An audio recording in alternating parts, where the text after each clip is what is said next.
ਬਿਸਮਿल्लाहिर्रहमानिर्रहीम।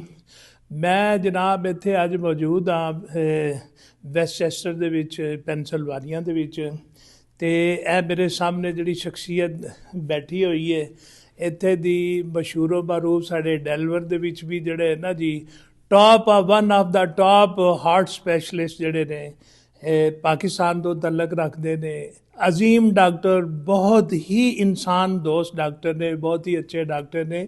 ਔਰ ਸਭ ਤੋਂ ਅੱਛੀ ਬਾਤ ਇਹ ਹੈ ਵੀ ਕਿ ਆਪਣੇ ਕੰਮ ਦੇ ਵਿੱਚ ਜਿਹੜਾ ਹੈ ਨਾ ਜੀ ਇਹਨਾਂ ਦੀ ਮਹਾਰਤ ਜਿਹੜੀ ਹੈ ਇੰਤਹਾ ਤੋਂ ਜ਼ਿਆਦਾ ਵੇ ਜਨਾਬ। ਅਤੇ ਇਹਨਾਂ ਦਾ ਤਾਰਫ ਇਹ ਵੇ ਕਿ ਇਹਨਾਂ ਦਾ ਨਾਮ ਜਿਹੜਾ ਡਾਕਟਰ ਵਾਸਿਫ ਕੁਰੈਸ਼ੀ ਸਾਹਿਬ ਨੇ।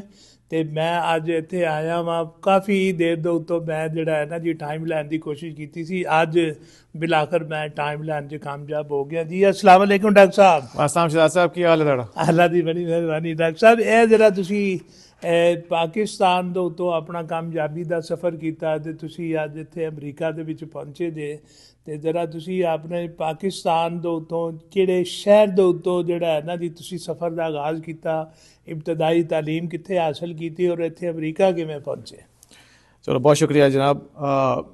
तो मैं ना कराची तो मेरा ताल्लुक है, पैदाइश मेरी कराची तो है। फिर उत्थे Karachi grammar school initially sari high school तो उत्थे ख़त्म किया, ओ लैवल ए लैवल करके फिर आखान यूनिवर्सिटी ते MBBS किया 1998 विच ग्रेजुएट करके फिर इत्थे आए 1999 विच 2000 विच फिर शुरू की ट्रेनिंग वेस्ट वर्जीनिया यूनिवर्सिटी विच मॉर्गन टाउन विच।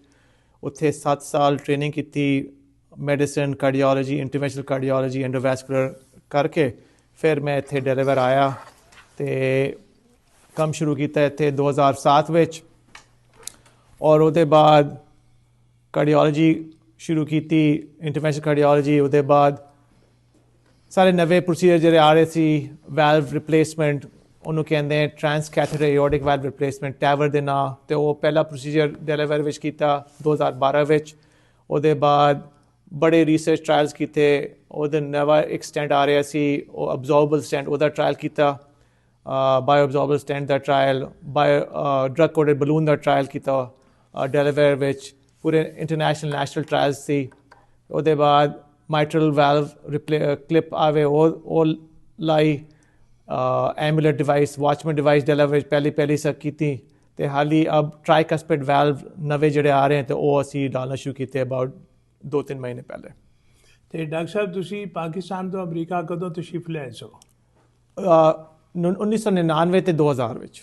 1999 तो 2000 ਦੇ ਤੁਸੀਂ ਉਦੋਂ ਹੀ ਆ ਕੇ ਕਿਆ ਤੁਹਾਨੂੰ ਇਹ ਸ਼ੌਕ ਸੀ ਕਿ ਡਾਕਟਰ ਤੇ ਤੁਸੀਂ ਬਣ ਗਏ? ਕਿਆ ਤੁਹਾਨੂੰ ਸ਼ੌਕ ਸੀ ਕਿ ਮੈਂ ਜਿਹੜਾ ਹੈ ਨਾ ਖਾਸ ਇਹ ਦਿਲ ਵਾਲੇ ਪਾਸੇ ਦੇ ਸਪੈਸ਼ਲਿਸਟ ਬਣਾ, ਦੂਸਰੇ ਪਾਸੇ ਕਿਉਂ ਨਹੀਂ ਗਏ? ਇਹਦੇ ਵਿੱਚ ਜਨਾਬ ਤੁਸੀਂ ਥੋੜ੍ਹਾ ਜਿਹਾ ਦੱਸੋਗੇ? ਤੇ ਮੈਂ ਤੇ ਮੇਰੀ ਪੂਰੀ ਫੈਮਿਲੀ ਡਾਕਟਰ ਹੈ। ਮੇਰੇ ਵਾਲਿਦ ਸਾਹਿਬ ਵੀ ਡਾਕਟਰ ਸੀ ਪਾਕਿਸਤਾਨ ਵਿੱਚ, ਡਾਕਟਰ ਅਲੀਮ ਸਈਦ ਕੁਰੈਸ਼ੀ, ਉਹ ਡਰਮੇਟੋਲੋਜਿਸਟ ਸੀ।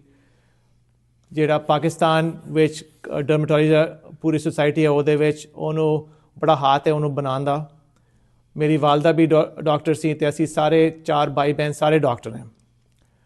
ਅਤੇ ਜਦੋਂ ਇੱਥੇ ਆਏ ਤਾਂ ਇਹ ਨਹੀਂ ਸੀ ਕਿ ਕਾਰਡੀਓਲੋਜੀ ਕਰਨੀ ਹੈ, ਬਸ ਮੈਡੀਸਨ ਸ਼ੁਰੂ ਕੀਤੀ। ਉਹਦੇ ਵਿੱਚ ਫਿਰ ਦੇਖਿਆ ਕਿ ਕਿਸ ਵਿੱਚ ਮਹਾਰਤ ਜ਼ਿਆਦਾ ਹੈ, ਆਸਾਨ ਕੀ ਹੈ, ਅਤੇ ਕਾਰਡੀਓਲੋਜੀ ਮੈਨੂੰ ਅੱਛੀ ਲੱਗੀ, ਆਸਾਨ ਲੱਗੀ। ਅਤੇ ਮੈਂ ਉਹਦੇ ਵਿੱਚ ਫਿਰ ਫੈਲੋਸ਼ਿਪ ਅਪਲਾਈ ਕੀਤੀ। ਅੱਲਾ ਦਾ ਕਰਮ ਸੀ, ਫੈਲੋਸ਼ਿਪ ਹੋ ਗਈ ਅਤੇ ਉਹਦੇ ਵਿੱਚ ਫਿਰ ਅੱਗੇ ਚਲਦੇ ਰਹੇ। ਠੀਕ।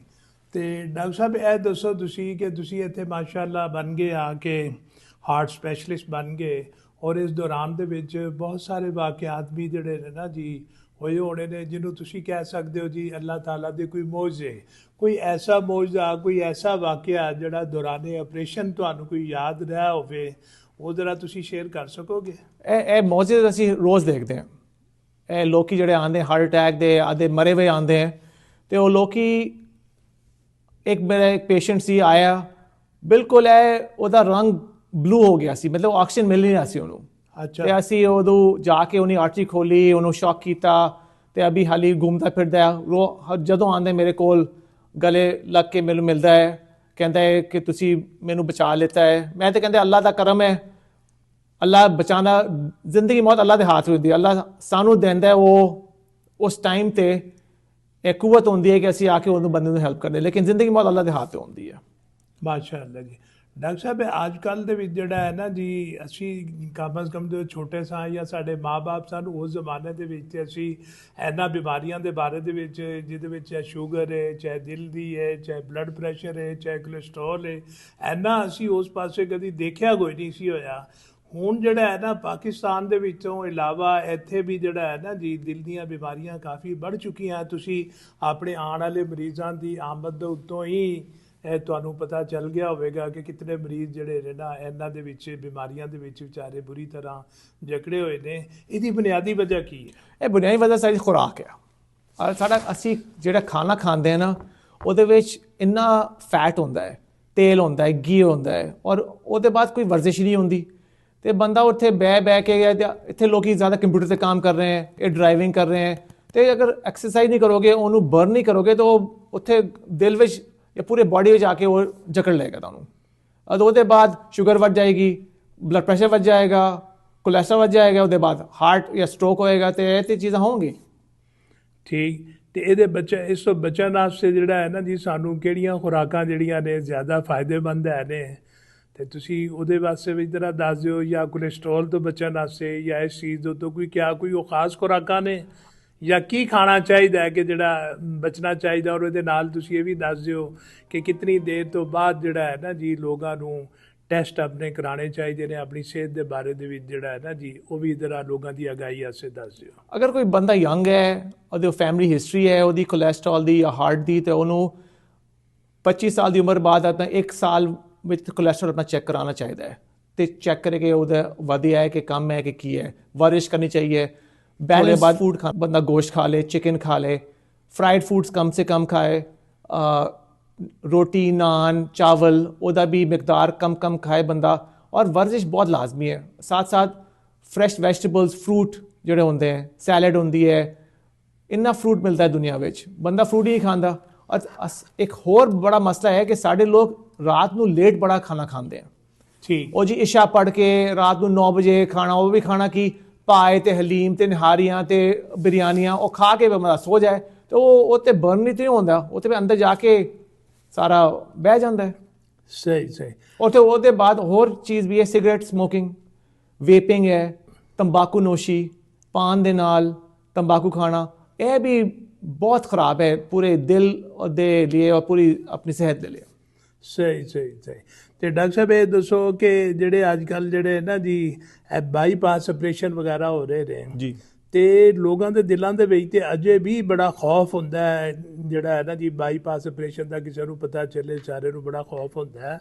ਇਹਨਾਂ ਦੀ ਜਨਾਬ ਕਾਮਯਾਬੀ ਦਾ ਤਨਾਸਬ ਜਿਹੜਾ ਹੈ ਨਾ, ਇੱਥੇ ਅਮਰੀਕਾ ਜਾਂ ਪਾਕਿਸਤਾਨ ਜਾਂ ਬੰਗਲਾਦੇਸ਼ ਦੇ ਹਿੰਦੁਸਤਾਨ ਦੇ ਵਿੱਚ ਇਹ ਕਿੱਥੇ ਇਹਦੀ ਜਿਹੜੀ ਹੈ ਨਾ, ਇਹ ਰੇਸ਼ੋ ਜਿਹੜਾ ਹੈ ਨਾ, ਜ਼ਿਆਦਾ ਬਿਹਤਰ ਹੈ ਜੀ?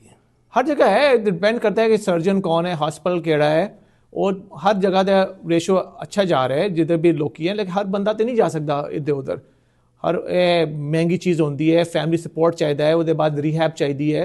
तो अगर बंदा कल इत्थे बह हो तो किस तरह हैल्प करे? तो जिधर भी हो, हिंदुस्तान में, पाकिस्तान में, बांग्लादेश में, अमरीका में, एक फैमिली सपोर्ट सिस्टम होना चाहिए कि ऑपरेशन के बाद बंदे नू रिकवरी करने, वो भी बहुत इंपॉर्टेंट चीज़ होती है। एक तो होता है ऑपरेशन होता, उसके बाद रिकवरी भी बहुत इंपॉर्टेंट, ऊपर उसके बाद रीहैब है, कार्डिक रीहैब सिस्टम्स बनाए हुए हैं, तो पूरी दुनिया में वो काम चल रहा है और अलहमदुलिल्लाह काफ़ी जगह काम अच्छे जा रहे हैं।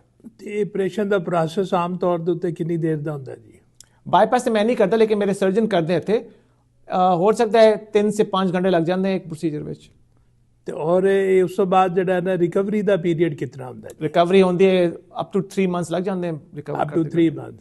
ਤੇ ਜਿਸ ਵੇਲੇ ਇੱਕ ਵਾਰੀ ਬੰਦੇ ਦਾ ਆਪਰੇਸ਼ਨ ਹੋ ਜਾਂਦਾ ਬਾਈਪਾਸ ਜਿਹੜਾ ਹੈ ਨਾ ਜੀ, ਤੇ ਉਹ ਫਿਰ ਕਿੰਨੀ ਦੇਰ ਤੱਕ ਜਿਹੜਾ ਠੀਕ ਰਹਿੰਦਾ? ਕਿ ਉਹ ਦੁਬਾਰਾ ਵੀ ਕਦੀ ਐਸਾ ਹੋਇਆ ਜੋ ਬੰਦੇ ਨੂੰ ਫਿਰ ਦੁਬਾਰਾ ਜ਼ਰੂਰਤ ਪੈ ਜਾਵੇ ਇਸ ਦੀ? मतलब वो तो बाद वो स्टेंट की जरूरत पैंदी है, क्योंकि बाईपास भी 10-15 साल के बाद तो बंद हो जाएंगे।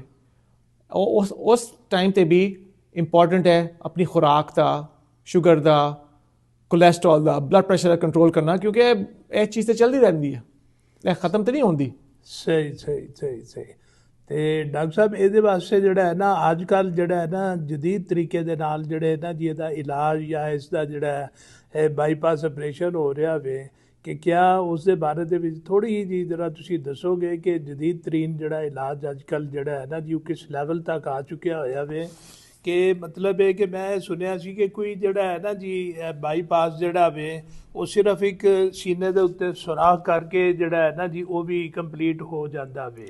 ਕਿਆ ਉਹ ਇੱਥੇ ਉਹ ਵੀ ਇਲਾਜ ਹੋ ਰਿਹਾ ਵੇ ਤੇ ਜਾਂ ਉਹ ਵੀ ਉਹਦਾ ਵੀ ਰਿਜ਼ਲਟ ਜਿਹੜੇ ਬਾਈਪਾਸ ਦੇ ਮੁਤਾਬਕ ਹੀ ਨੇ? ਮੇਰੇ ਖਿਆਲ ਵਿੱਚ ਤੁਸੀਂ ਜਿਹੜਾ ਚੀਜ਼ਾਂ ਸੋਚ ਰਹੇ ਹੋ ਉਸ ਹੁੰਦੀ ਨਹੀਂ ਹੈ ਉਹਦੇ ਨਾਲ, ਠੀਕ ਹੈ। ਇੱਕ ਉਹਨੇ ਕਹਿੰਦੇ ਰੋਬੋਟਿਕ ਸਰਜਰੀ, ਉਹ ਰੋਬੋਟਿਕ ਸਰਜਰੀ ਵੀ ਥੋੜੀ ਜਗ੍ਹਾ ਕਰਦੀ ਹੈ, ਲੇਕਿਨ ਉਹ ਵੀ जैसे मैं किया सी कि एक्सपीरियंस सर्जन होए तो बंदा करा ले, एक्सपीरियंस ना होए तो बंदा ओपन सर्जरी कराए। और रोबोटिक भी एक आर्टरी का बाईपास है तो ਉਹਦੇ ਵਿੱਚ ठीक है, लेकिन अगर ज़्यादा बाईपास होने तो रोबोटिक सर्जरी सही नहीं होती ਉਹਦੇ ਵਿੱਚ। ਸਹੀ ਆਖਰ ਦੇ ਵਿੱਚ ਡਾਕਟਰ ਸਾਹਿਬ ਇੱਕ ਤੇ ਤੁਸੀਂ ਇਹ ਦੱਸ ਦਿਓ ਕਿ ਨਵੇਂ ਆਉਣ ਵਾਲੇ ਜਿਹੜੇ ਡਾਕਟਰ ਨੇ ਇਸ ਫੀਲਡ ਵਾਸਤੇ ਉਹਨਾਂ ਨੂੰ ਕੀ ਮਸ਼ਵਰਾ ਦਿਓਗੇ ਕਿ ਕਈ ਬੰਦੇ ਪਾਕਿਸਤਾਨ 'ਚੋਂ ਆ ਜਾਂਦੇ ਨੇ MBBS ਕਰਕੇ ਔਰ ਉਹ ਹਾਰਟ ਸਪੈਸ਼ਲਿਸਟ ਬਣਨਾ ਚਾਹੁੰਦੇ ਨੇ, ਤੇ ਤੁਸੀਂ ਆਪਣੇ ਤਜਰਬੇ ਦੀ ਬੇਸ ਦੇ ਉੱਤੇ ਉਹਨਾਂ ਨੂੰ ਕੀ ਐਡਵਾਈਸ ਕਰੋਗੇ? ਮੈਂ ਇਹ ਕਹਿ ਰਿਹਾ ਕਿ ਮਿਹਨਤ ਕਰਨੀ ਲਾਜ਼ਮੀ ਹੈ, ਮਿਹਨਤ ਦੇ ਬਗੈਰ ਕੁਝ ਨਹੀਂ ਹੁੰਦਾ। ਇਹ ਜਿਹੜੀ ਫੀਲਡ ਹੈ ਇਹਦੇ ਵਿੱਚ ਬੜਾ ਟਾਈਮ ਲਾਉਣਾ ਪੈਂਦਾ ਹੈ ਔਰ ਇਹ ਫੈਮਿਲੀ ਟਾਈਮ ਵੀ ਲੈ ਲੈਂਦੀ ਹੈ। ਤੁਸੀਂ ਕਾਲ ਕਰਦੇ ਹੋ ਅਸੀਂ ਇੱਥੇ भाग के अंदर जाना पड़ता है, हार्ट अटैक होए, फैमिली दा टाइम कम होएगा।